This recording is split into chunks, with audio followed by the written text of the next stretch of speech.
So this is my 1979 Toyota Hilux, also known as the Toyota pickup in the States. It's just arrived yesterday, being imported from Thailand. Had a few people asking me about it when I posted it up on Reddit, so I thought I'd do a quick walk around video, show you guys some more.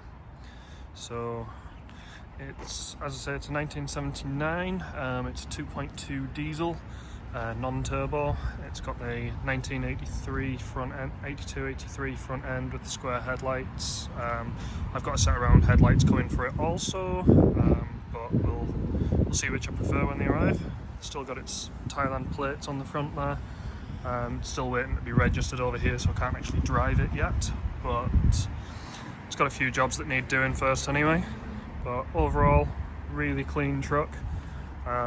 It's hard to believe that it's 45 years old. I don't know its history. You don't tend to get much history when you import from Thailand. It runs and drives nice. I'm not sure if it's original paint. I'm not certain that it's not, but I'm equally not certain that it is. It looks very good for its age if it is original paint, especially having lived in such a hot climate. But yeah, I'll show you around it a bit. So I got the new wheels on it yesterday. It arrived with some BBS reps, and then I had these shipped over from Japan while I was waiting for the truck. So I got them fitted up straight away with the Goodyear tyres. I'm probably going to go for a slightly smaller tyre. You can see it's really filling the arch quite well at the back, but might not be so bad once I've lifted the truck up a little bit, because it's been lowered. I want to put it back to more of a standard ride height. I lifted the front up a little bit on the torsion bars because those tyres wouldn't fit with how it was before that. So I'll quickly show you the interior. So the interior has all just been freshly retrimmed before it came over here. So I chose this colourway. It's not OEM finish, but it's a really nice like tan leather, and then we've got the houndstooth check on the seats. No headrests in this one, no seat belts. It's a 5-speed manual. A little bit of sagging on the dash there. That's because there's a tray in here that the leather's just not quite formed to properly, so I might do something about that. I might just get rid of the leather on the top dash and just keep it black like the rest of the dash. And then if I pop the hood open,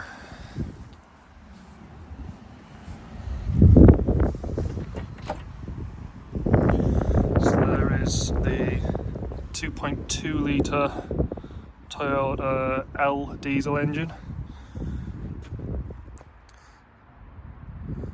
It's had power steering fitted to it, it's got aircon fitted, it's got screen wash fitted, because a lot of the Toyotas in Thailand, well, a lot of the trucks in Thailand don't actually have screen washers, but this one's had it fitted, or it came with it as an optional extra.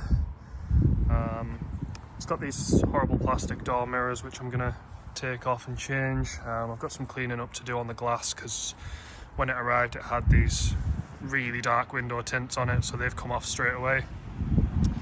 And then we've got the Caribou Yota cup holder fitted in the centre there, so I had that waiting for the truck arriving, and then there's like this swivel piece to support a drinks can, so that's all ready to go. Turn that back around, slide that back in, it just slots in the original ashtray. Aftermarket aircon controls there. Really nice grey headlining on it to match the grey houndstooth, and then we've got the grey plastics on the door cards, which I might change those to black to match the rest of the dash. Now, interestingly, compared to the US trucks, the B-pillars are different on the Asian market trucks. So you can see that this distance here is different on the US trucks. It's a much wider B-pillar, which obviously gives you a little bit more leg room in the cab. I was quite surprised by that. I didn't expect the cabs to be different depending on the market. And then this has got the twin latch tailgate and the old Toyota lettering on the back. It's also got this huge stainless steel exhaust muffler that will be coming off, and I'll put like an OEM style pea shooter out the side. And let's see if she'll fire up. Actually, I'm just going to put a brick under the rear wheel because the handbrake doesn't work. I thought it was typical old Toyota stuff, but in actual fact, when I looked underneath it yesterday, the handbrake cable's missing, so that needs sorting. So we've got a brick under the wheel for now, and then we'll just wait for that glow plug light to go out with it being quite cold. Oh, excuse me, that was still in gear. And the gear gates aren't great on it, so it felt like it was out of gear, but it wasn't. So we'll try that again.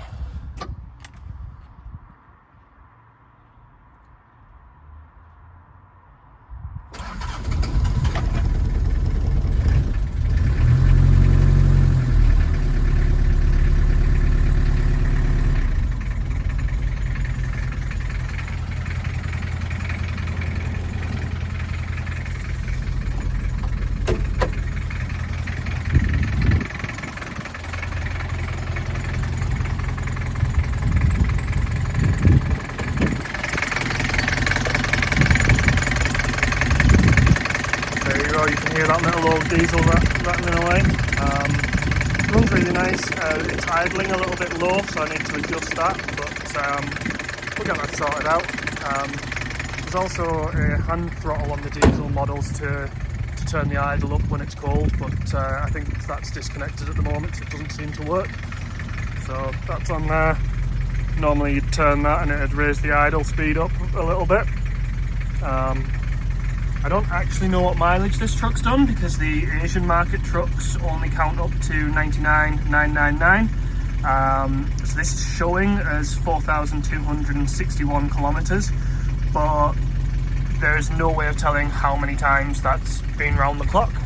So no idea what mileage it's done, so as a precautionary measure I'll change all the fluids on it, make sure it's all running fresh. Door card just needs sealing on a little bit better, the clips are a little bit worn.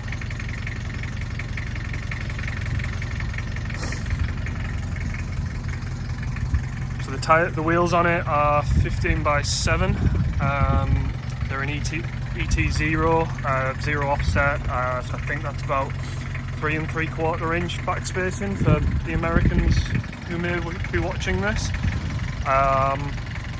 Tyres are a 195/80/15. Really, the tyres need to be a little bit wider. 195 is a little bit skinny for a 7-inch wheel, but the overall proportion of the tyre looks really nice, suits the truck well, very period correct. And then we have a look underneath the truck. You see the frame is really nice and clean. Got a bit of a dent in the fuel tank, but overall it's a really clean truck. I'm struggling to show you really because my phone's on a little handle and I can't really reach under there too well. So that's the aftermarket muffler I was mentioning, but yeah, you can see just how clean this thing is underneath. I don't think this truck's had a hard life. I don't think it's ever been restored. All the seam weld, all the pinch welds and spot welds, everything looks factory on it. It's got a little bit of a dent in the passenger side door, so hopefully I'll get that pulled out, do a paintless repair on that. But yeah, there's my truck. If there's anything you want to know about it, let me know and I'll do my best to answer it.